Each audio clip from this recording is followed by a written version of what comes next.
Hello Generals! Welcome to episode 9 of the Romania series. We are on day 25 and this game is full of surprises.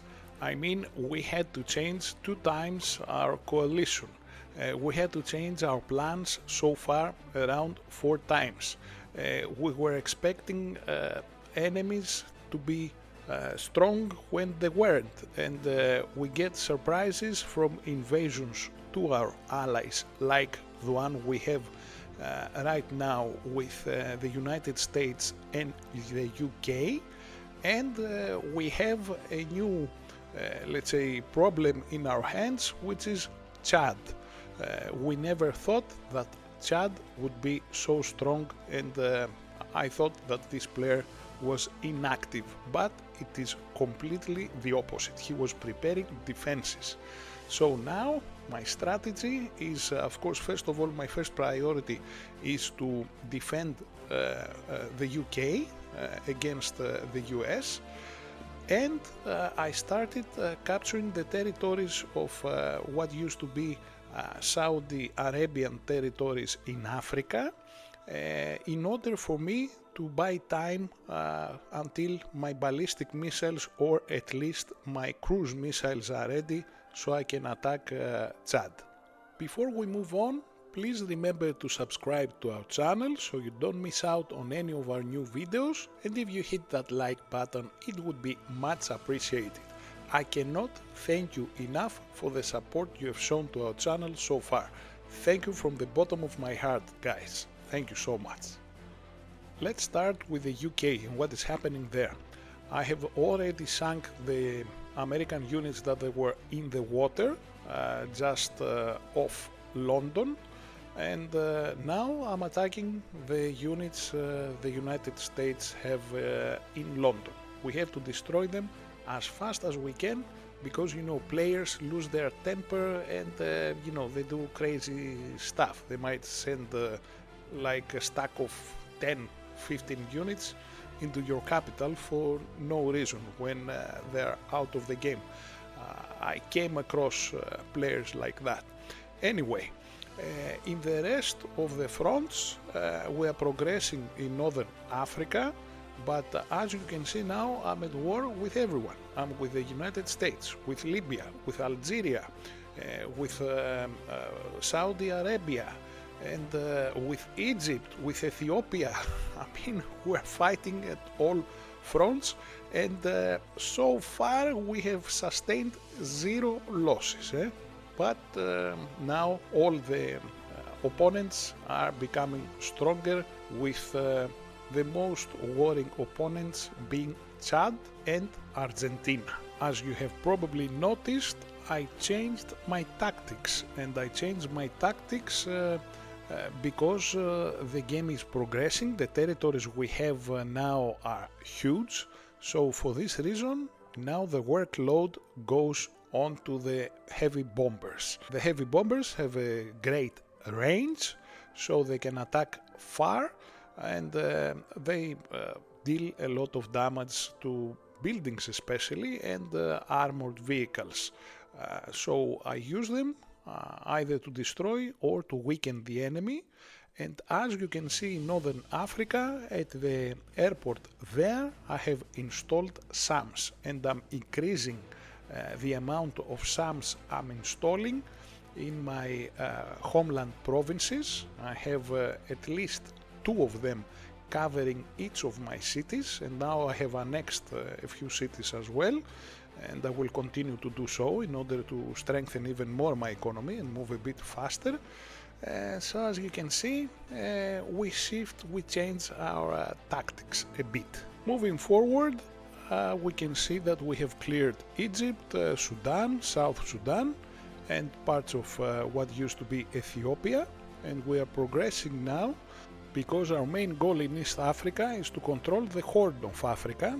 As you can see, I have installed a radar there, and at the same time my allies are moving into Pakistan and India, and I'm fighting against the Americans. I have their units ready to enter London, and at the same time I'm attacking northwestern Africa in order to clear it.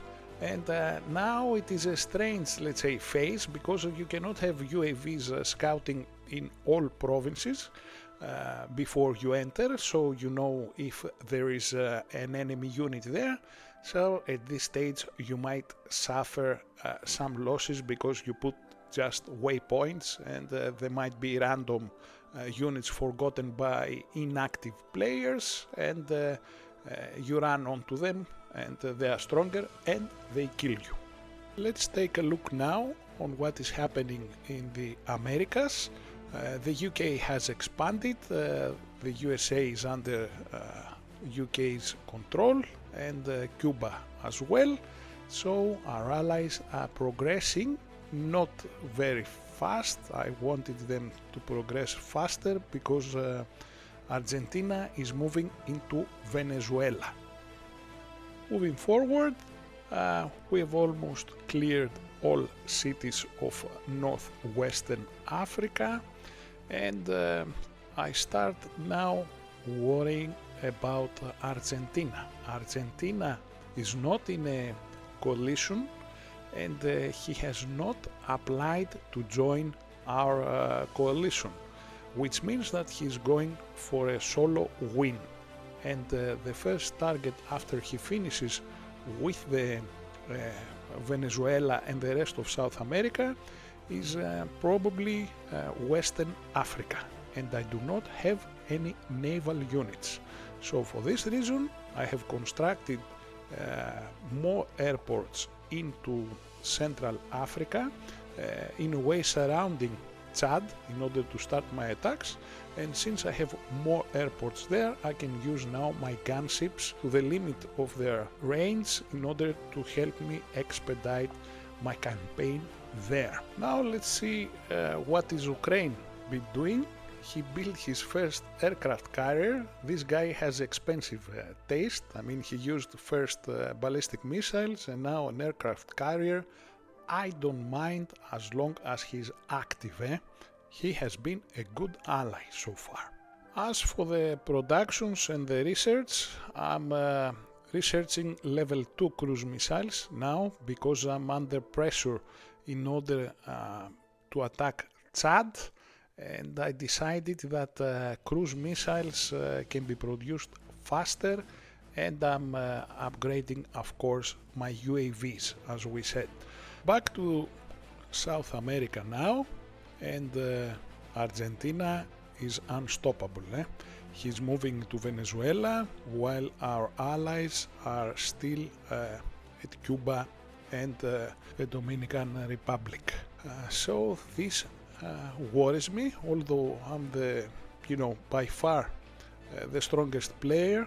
I have a lot of fronts open, so I cannot defend for my allies if he attacks, because I think he will not attack me but attack one of my allies first. So with these thoughts I decided to attack Nigeria and conquer the west side of Africa as fast as I can, so I have time to build airports there in order to be able to defend my allies in case Argentina attacks them with my heavy bombers that by now have an extended range. And we have another development, a diplomatic development. As soon as Namibia saw that I'm approaching, he applied to join our coalition. I informed the other coalition members in order for us to get something like a vote. I like this kind of group management. You make better decisions if you have different views from your members, especially if they are active, and they all said no. So we continue alone to capture the whole of Africa. And if we're finished with Nigeria, we have to either attack Chad or Namibia. But this is all we have time for this episode. Please remember to subscribe to our channel so you don't miss out on any of our new videos, and if you hit that like button, it would be much appreciated. I will catch you in the next episode. Bye for now.